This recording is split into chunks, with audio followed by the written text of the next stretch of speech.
Hi there, it's Jason Blackman here. Welcome to my weekly YouTube clip on the world of accountancy and bookkeeping, giving you hints and tips every week on a Friday at midday. That's when I upload the clips. And I run a practice called Just Pure. I'm based in Lewes in East Sussex. And if you want to know more about my practice, then just follow the link in the description. And please give the video a like, I'd really appreciate that. And please do subscribe to my channel so that you get updates whenever I release another clip. It'd be great to have you here. Anyway, today I'm going to talk about limited companies again, and I'm going to talk about the fact that, about filing them really, about filing your limited company and corporation tax returns and how you can avoid penalties. And it's really quite simple how to avoid penalties. File them on time. But obviously I'm going to go into a little bit more detail than that, otherwise it'll be a very quick clip today. So, limited companies in general, there's two things that have to be done. There's the limited company accounts that have to be filed with Companies House, and there's the corporation tax return that has to be filed with HMRC. Now, in general, it's sometimes different for the first year of trading. I won't go into the first year too much at the moment. I'm going to talk about a standard year, so into sort of, or past the first year of trading. In general, with Companies House, you get 9 months to file the account. So let's say your year-end date is the 31st of March, then you'll get until the 31st of December to file those accounts, so plenty of time. And corporation tax returns, HMRC, are even more generous than that. They give you a full 12 months. So if your year ends the 31st of March, you get until the 31st of March the following year to file your corporation tax return. Now, obviously, paying your corporation tax, that's a different story. You must pay your corporation tax to HMRC within 9 months and 1 day. Bizarre, but that's the reality. So 31st of March, 9 months is 31st December, 9 months and 1 day is the 1st of January. So to file your account with Companies House, you get 9 months exactly. To pay your corporation tax to HMRC, you get 9 months and 1 day.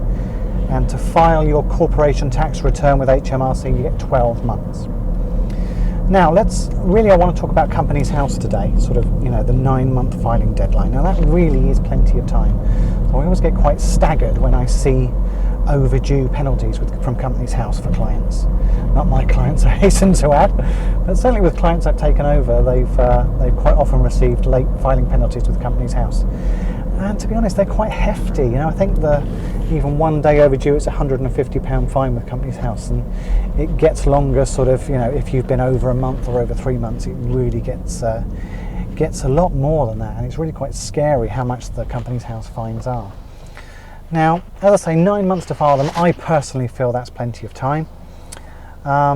Ideally, you'd file them within 3 months of your year-end date. So if that's 31st of March, ideally you'd be looking at getting them filed by the end of June, or at the very least at the end of September, 6 months after the year-end date. But to get it, to get them filed after 9 months, to be overdue is just hard to take, really, especially with the amount, as I say, that the fines come to with Companies House. Now, obviously, you can shout at your accountant as much as you like to get them filed, but the accountant will only work at the speed that they're going to work at.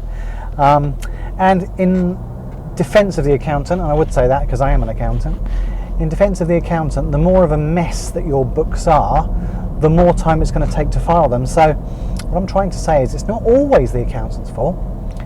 If you only give your accountant your books sort of a month before filing deadline and they're going to take a lot of work to sort out, then it's probably reasonable to not expect your accountant to be able to file them within 1 month of you giving them your bits and pieces. So certainly in defence of the accountant, sometimes it can be the client's fault if the accounts are overdue, but giving your accountant your bits and pieces sort of a month before the filing deadline is not really on.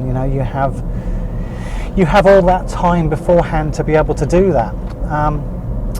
So I think what I'm coming to say is, I think in general, the better the state of the bookkeeping, then the more likely it is you're going to be able to get your accounts filed on time.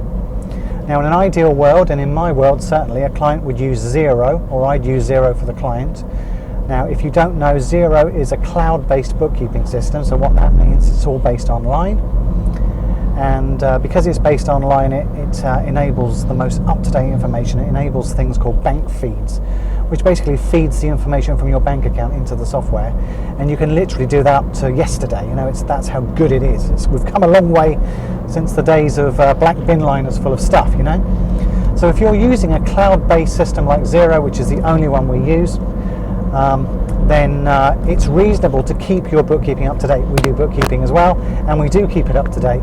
So if your bookkeeping is bang up to date with Xero, and as I say, you're processing literally yesterday's transactions or even last week's transactions, then there really is no excuse, to be honest, if your year end is the 31st of March, to really not get everything done by the end of April, to be fair.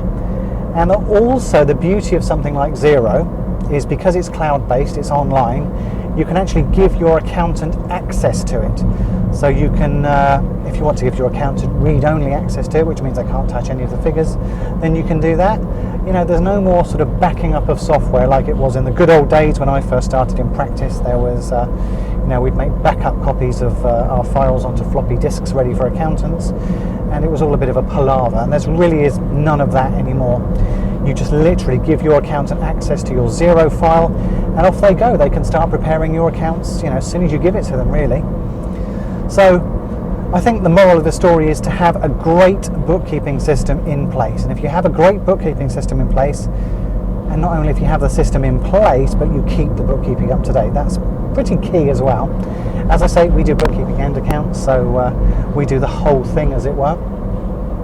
And if you do the whole thing, there really is no excuse not to have your accounts filed easily within 3 months of the year-end date. So as I say, if your year-end date is 31st of March, then ideally you should be looking at getting your accounts filed by the 30th of June. Certainly by the 30th of September, and as I say, if you're not getting them filed to the end of December, then something's wrong.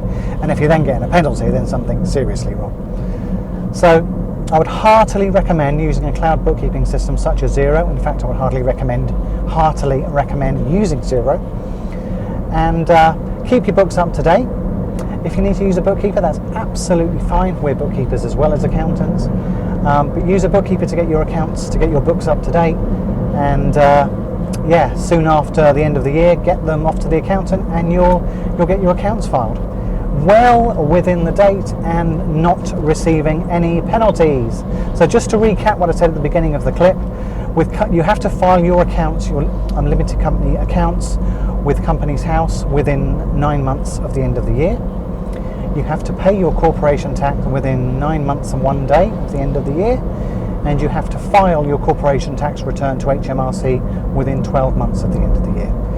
Now, it's always a good idea to not let the accountant have control of everything. Now, what I mean by that is, of course, you want your accountant to produce and file your accounts for you, of course, but always retain that little bit of control. So in other words, know when your accounting reference date is, know when your end of year is, and know when your filing date is with Companies House. It's very easy to check online at the Companies House website, and also know when your corporation tax return is due as well. And as I say, that will be normally 12 months within the end of the year. But just keep a little bit of control over those. Don't ever rely on your accountant to do everything for you, because I've seen some horror stories about that before, which I'll go into in another video.